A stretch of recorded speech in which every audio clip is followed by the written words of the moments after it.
오늘 제가 또 여러분과 이야기를 나누고 싶은 건 한국과 일본의 여성형 귀신. 여성형 귀신. 네, 여성형 원귀. 네. 귀신하면 여성이 원한을 귀신하면 여성. 그런 발언 잘못하면 큰일 나. 원한을 가진 여성형 귀신이 예.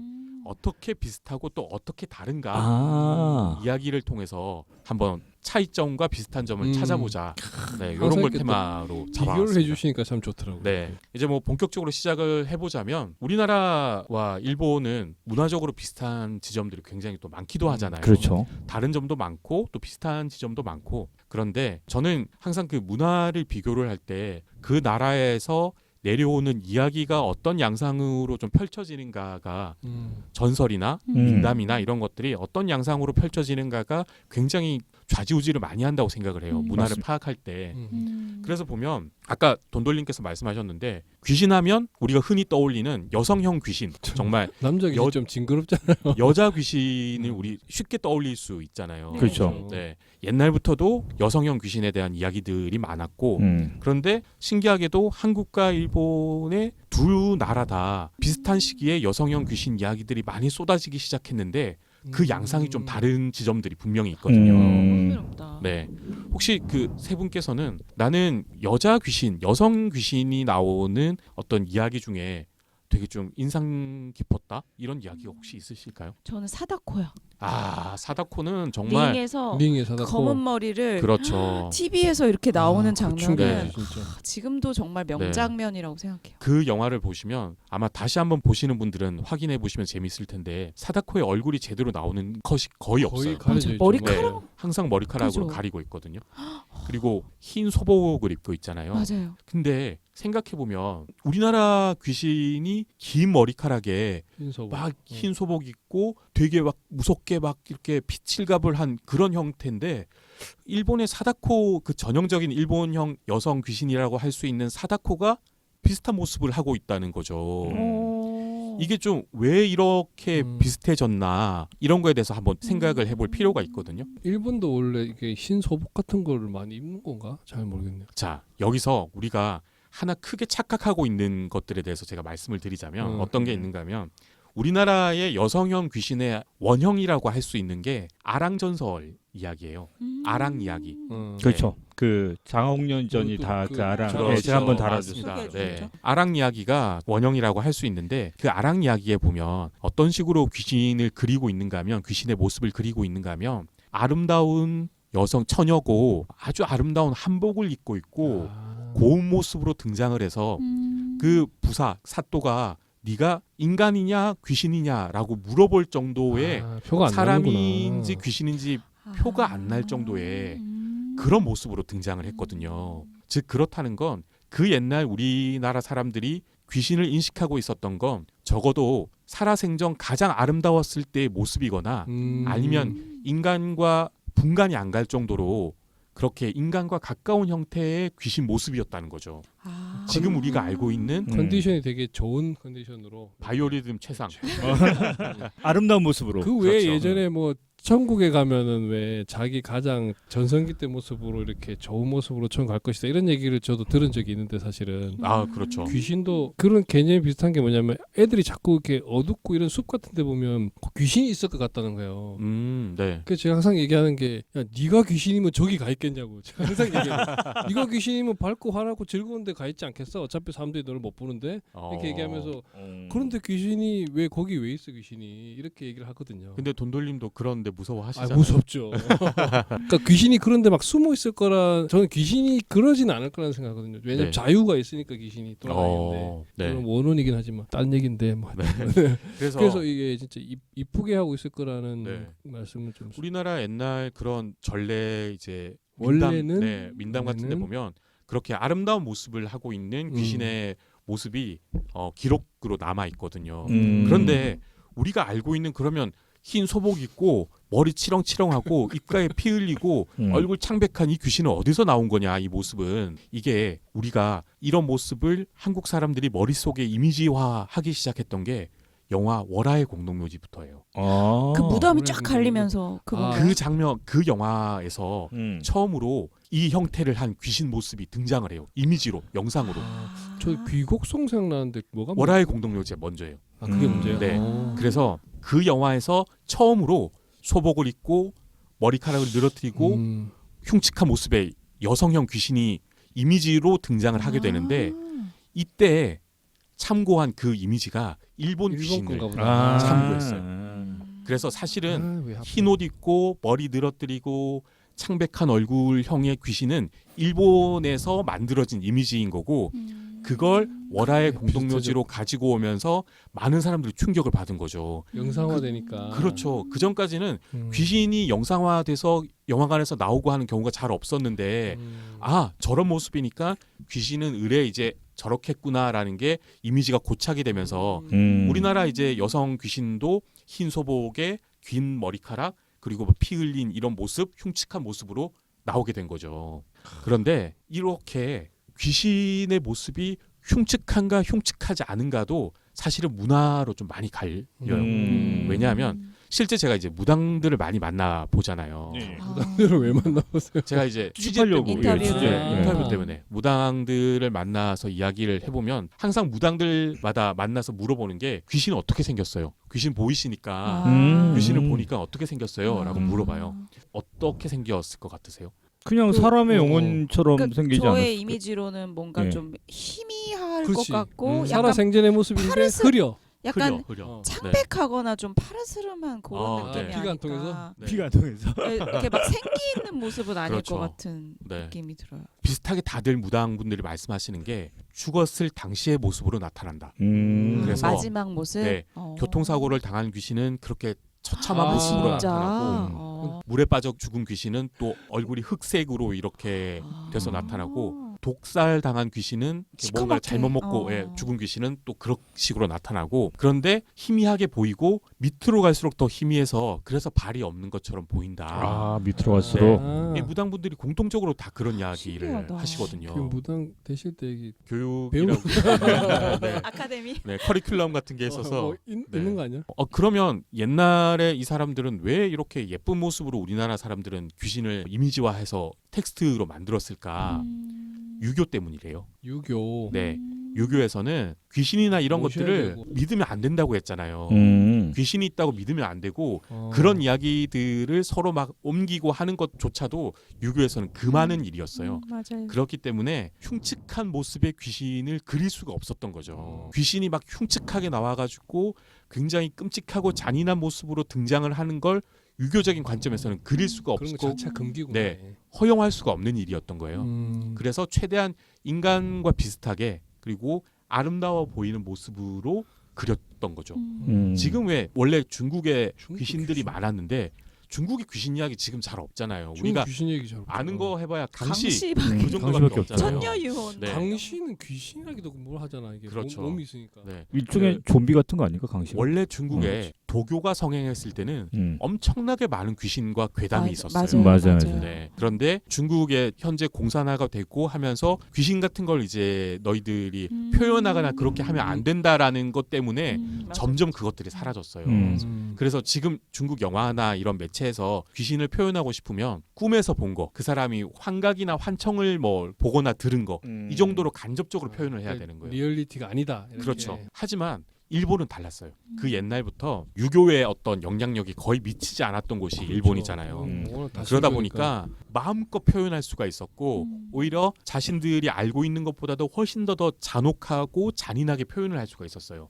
그래서 일본의 귀신들이 자고로 예로부터 훨씬 더 무섭고 요괴에 가까운 그런 형태로 일본의 귀신들이 그려지기 시작했던 거죠. 그러니까 아, 네. 일본에도 옛날부터 내려오던 그 민화만 봐도 완전히 달라요. 아 맞아요. 일본의 민화에 나오는 여성형 귀신들이나 도깨비 같은 이런 요괴들은 굉장히 흉측하고 사납게 그려지거든요. 종류도 엄청 많아요. 맞아요. 아, 네. 어우. 근데 우리나라에는 아예 그런 그림 자체가 없죠.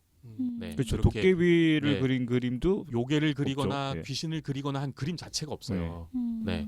그래서 옛날에는 옛날에는 없었죠. 그게 문화적인 차이 때문에 그런 것들이 생기거든요.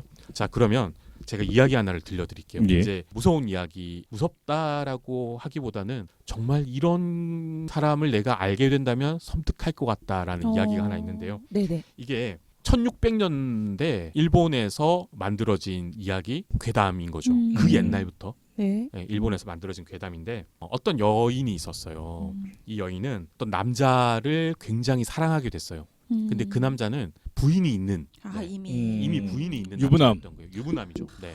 유부남. 그런데 둘 다 어쨌든 금지된 사랑을 하게 된 거예요. 음. 그래가지고 이 남자는 이 여자가 살고 있는 곳에서 배를 타고 가야 되는 그런 거리에 있었어요. 바닷길로 6km. 오 너무 또 먼데. 네. 물을 지나가야 되면 또 불안한데. 그런데 이 여자가 남자가 너무 보고 싶었던 거예요. 그래서 남자한테 네가 밤마다 그 등대처럼 등불만 밝혀주면 내가 어떻게 해서든 찾아가겠다. 거기로 가겠다. 이렇게 한 거예요. 어떻게 갔을까요?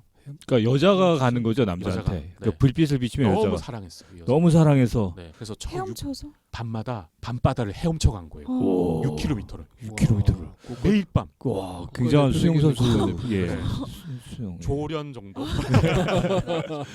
대단. 아니 6km면 장난 아닌데. 좀 불길해. 밤마다 그렇게 헤엄쳐 갔던 거예요. 예. 그래서 남자를 만나서 밤을 보내고 또 헤엄쳐서 돌아오고.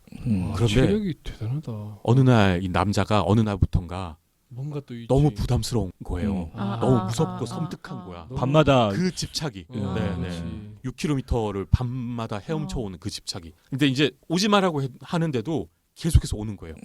어느 날 등불을 꺼트려 버렸어요. 일부러. 그래서 이 여자가 밤에 헤엄치다가 표가 없어. 밤바다에서 빠져 죽은 거예요.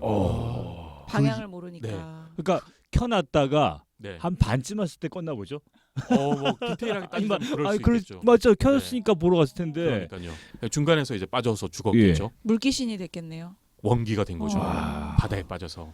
아. 그때부터 그 남자가 사는 마을은 물론이고 그 남자가 사는 뭐 집이나 그런 거 물론이고 마을까지도 쑥대밭이 된 거예요. 이 원기 때문에. 사람들이 계속해서 연달아서 죽어나가고 그 바다를 지나는 사람들도 빠져 죽고. 배가 가라앉거나 이렇게 하고 결정적으로 이 남자가 사는 곳에 절 같은 그런 신사. 건물에도 네. 불이 나가지고 아. 전부 없어지고 그 정도로 그게 강했던 원한이. 거죠. 원한이 원한이. 강했던 거죠. 결국은 이 남자가 말라 죽었다라는 게 기록으로 남아 있거든요. 너무 무서웠던 나머지 말라 죽었다 이 기록으로 남아 있는데 여기서 이제 포인트는 뭔가하면 여성이 귀신이 되었다라는 게 포인트가 될 수도 있는데 실은 밤마다 6km를 바다를 헤엄쳐서 갔다라는 그 집착 너무나도 사랑하는 그 마음 그 집착 이게 사실은 좀 저는 공포의 포인트라고 생각을 하거든요. 이게 일본에서 내려오는 여성형 귀신 네, 어떤 핵심이에요. 뭐 전형적인 어떤 그런 일본의 여성형 귀신이 굉장히 많이 등장했던 때가 17세기부터 19세기까지인데요. 예. 이때 이제 수많은 어떤 민담이나 그리고 기록물에서 여성형 귀신에 대한 이야기들이 막 많이 쏟아지기 시작했어요. 그런데 이 귀신들을 한마디로 표현을 하자면 사랑하는 여자들이었어요. 누군가를 즉 남성을 사랑했기 때문에 집착하고 그 집착이 광기로 바뀌어가지고 점점 자기 자신조차도 자기를 파괴하고 파괴하게 되고 나중에는 귀신 주변을, 더 나아가 요괴처럼 변하는 게 이게 비슷한 음. 패턴이었거든요. 자 그러면 우리나라 유명한 여성형 귀신 뭐가 있을까요? 아까 얘기한 아랑전설의 귀신들은 네. 예, 유명한가, 보통 그게? 유명하죠. 유명하지. 그 네. 보통 우리나라 귀신은 그 아랑전설이 기초로 돼서 맞습니다. 다 전파되는 네, 유령들이에요. 그렇긴 한데 아랑 네. 전설 사또한테 자체가 그렇게 억울하다. 뭐 그러니까 그쵸. 본인이 억울한 죽음을 당해서 억울함을 풀기. 근데 보통 여기서는 사랑이 아니라 우리나라 귀신의 특징 아까 일본이랑 좀 비교하자면 네. 사랑이 아니라 이 여자를 좋아하거나 아니면 이 여자한테 어떤 흑심을 품었던 것 때문에 여자가 죽게 돼서 범죄의 피해자가 네. 되지. 그 범죄의 대상으로 피해자가 되지. 피해자가 돼서 억울함을 그 억울함을 호소하는 거죠. 호소하는 여자 귀신들이 맞아요. 등장하죠. 그리고 그게 해소되면 해피하게 끝나고. 장화홍련 음. 유명하죠. 그렇죠. 네, 그 장화홍련도 어쨌든 아랑 이야기의 그렇죠. 그런 다른 변주. 네, 변주가 된 건데 장화홍련도 보면 비슷해요. 그 이야기가 굉장히 스펙터클하긴 하거든요. 장화홍련 이야기를 전체를 다 잘 아시는 분이 잘 없고 영화 장화홍련 정도를 알고 계신데 장화홍련은 실제 일어났던 어떤 살인 사건을 모티브로 소설화한 게 장화홍련 전이에요. 그래서 이 장화홍련전에 보면 배씨라는 남자가 있는데 이 사람이 부인과 사이에 장화하고 홍련이라는 딸을 낳은 거예요. 그런데 부인이 죽었어. 그러고 허씨라는 계모가? 이제 계모가 오게 되는데 이 허씨가 굉장히 포악한 성격의 사람이었고 장화하고 홍련이 재산을 다 가져갈 것 같다라는 생각 때문에 첫째인 장화가 몸을 함부로 놀렸다라는 누명을 씌워가지고 옴짝달싹 못하게 만들고 결국 연못에 빠뜨려서 죽이거든요. 홍련은 언니가 그렇게 됐다는 걸 알고 스스로 자결을 하면서 귀신이 되는 이야기예요. 그래서 똑같아요. 사또한테 가가지고 저희들 사정을 좀 들어주십시오라고 했는데 담이 약했던 사또들은 다 죽어나가고. 다 죽어나가고 담이 강했던 사람만 이제 그걸 해결해준다 요 이야기인데, 그런데 여기서 일본의 여자 귀신은 그 말씀을 드렸잖아요. 사랑에 대한 집착, 광기 그런 것들로 인해서 귀신이 되었다. 한을 품었기 때문에. 그런데 한 박사님이 말씀하신 것처럼 우리나라의 이 장화홍련 같은 여성 귀신들은 모함 때문에 죽었거나 억울하게. 아니면 나의 정절을 의심받았기 때문에 맞아요. 자결을 했거나 이런 경우들이 훨씬 더 많은 거예요. 즉 내가 누군가를 사랑했는데 그 사랑이 이루어지지 않아서 죽었어 이렇다기보다는 내가 실제로 어떤 남성들이 이 여성을 죽여서 귀신이 됐는데 이 귀신이 정작 하소연하는 거 뭔가 하면 제가 사람으로 태어나서 죽을 수는 있으나 나의 정절을 의심받는 건 참을 수가 없습니다. 무슨 얘기인지 알 것 같아요. 라는 아. 식으로 맞아요. 자신의 한을 토로하는 게 우리나라 여성형 귀신의 패턴이었던 거예요. 어떻게 보면 더 슬프네요. 더 슬프죠. 음. 네, 이게 두 이야기 다, 두 케이스 다 계속해서 따지고 들어가 보면 가부장적인 어떤 제도와의 여성의 욕망을 마음껏 드러낼 수 없다라는 거, 그리고 여성의 욕망이 곧 뭔가 불길한 것하고 연결이 된다 요런 거하고 관련이 있는 건데 그 양상은 참으로 다르게 그렇네요. 나타났던 거죠. 아까 이제 제가 힌트를 좀 드렸는데 그러면 결정적인 차이가 뭘까요? 일본 여성형 귀신과 우리나라 여성형 귀신의 결정적인 차이가 뭘까요? 우리나라 귀신은 일단 유교 문화에서 네네. 여자가 지켜야 될 정조관념을 빗대어서 표현하는 귀신으로 여자가 죽어서도 정조를 지켜야 된다는 네. 어떤 그런 것들을 네. 마치 설화나 그런 귀신 이야기로 만들어냈다면 네. 교육적이네. 예. 그렇죠. 교육적인 귀신 이야기마저 교육적인 거였죠. 그쵸. 근데 일본은 그 유교관념이 없기 때문에 어쩌면은 더 자유로워서 여성이 더 중요시 여기는 사랑 이런 네. 것들을 좀 더 이렇게 사랑을 자유롭게 표현할 수 있는 유교 세상은 아니니까. 정말 비슷한데 예. 그걸 딱 간단하게 표현을 하자면 이렇게 말할 수 있어요. 우리나라 귀신들은 여성 귀신은 처녀 귀신인데 일본의 여성 귀신은 처녀 귀신이 처녀 아니다. 귀신이 아니에요. 맞아. 이미 이제 사랑 네. 사랑을 통해서 네. 뭔가를 이루어낸 있으니까. 귀신들이니까. 슬퍼. 네. 그래서 우리나라에서는 그 송각시라고 처녀 귀신이 제일 위험하고 무서운 귀신 중에 하나라고 이야기를 하잖아요. 처녀로서 살다가 죽으면 그 한이 너무나도 깊다라는 관념을 계속해서 가지고 있었어요. 결혼도 못 해보고 예를 들면 네. 그런 건가요? 그렇죠. 특히나 처녀성 정절을 지키고 있는 귀신일수록 그 귀신의 힘이 더 크다. 한의 깊이가 더 크다라는 생각을 가지고 있었어요. 그런데 반대로 일본의 귀신은 뭔가 사연을 많이 경험해보고 경험도 많이 해보고 인간의 어떤 질곡을 다 경험해 볼수록 강력한 힘을 가진다라고 생각을 했거든요. 그렇죠. 네. 그래서 우리나라 옛날 이야기들이나 그리고 지금 우리가 잘 알고 있는 어떤 그 여성형 귀신 이야기를 봐도 우리는 중년이나 노년 여성 귀신이 거의 없잖아요. 홍콩 할매 귀신 뭐 이 정도. 네. 그것도 홍콩이에요. 홍콩이 우리나라도 아니에요. 프롬 홍콩. 네. 그 정도 빼고는 중년이나 노년 귀신에 대한 어떤 설화나 민담 들어본 적이 없으시잖아요. 그렇죠. 별로 네. 크게 관심도 없고. 근데 일본의 여성형 귀신의 이야기는 실제로는 중년 여성 부인의 이야기들이 훨씬 더 많아요. 결혼한 경험이 있는 그렇죠. 아니면 사랑한 남자가 있었던. 네. 그리고 또 하나 뭐가 다른가 하면 우리나라의 여성형 귀신은 설령 누군가를 사랑해서 죽었다 하더라도 그 경우가 첩인 경우가 많아요. 그렇죠. 네. 그래서 첩까지는 아니더라도 부인이 있는 사람을 좋아하게 됐는데 그 사랑이 이루어질 수 없어서 내가 자결을 하게 되거나 이런 식의 패턴의 이야기들이 존재를 하거든요. 항상 그래서 수동적이네요. 네. 그래서 그런 사람들이 귀신으로 나와서 내가 생전에 이런 한도 못 풀어보고 흑흑 뭐 이제 이런 식의 이야기들이 많은데 일본은 완전 반대예요. 일본은 그런 식의 어떤 이야기 구도가 되면 본처가 귀신이 되는 거죠. 그래서 원래 부인이었던 사람이 질투하고 복수라나? 화내고 분노하고 그걸 견디다 못해서 스스로 자결을 하는 경우가 많아요. 아. 그러면서 자기가 귀신이 돼서 그 후처로 들어오는 사람은 물론이고 남편까지 그리고 그 후처하고 맺어지게 만들어졌던 다른 사람들까지 연쇄적으로 막 죽이는 게 이게 일본의 여성형 귀신의 이야기 패턴이거든요. 일종의 그 일본 귀신은 욕망의 화신처럼 이렇게 맞습니다. 변신하게 되는 거예요. 그래서 그 극대화돼서. 그 욕망이 어떤 건지 잘 알고 예. 그 욕망의 크기가 클수록 더 무서운 귀신이 된다. 그리고 그런 귀신의 형태가 우리는 이제 아까 말씀드린 것처럼 인간과 흡사한 형태의 귀신이었는데 일본의 귀신은 인간보다 더 무서운 형태를 떠나가지고 아예 요괴처럼 요괴화하는 경우들이 많았어요. 탈 인간 변화되는구나.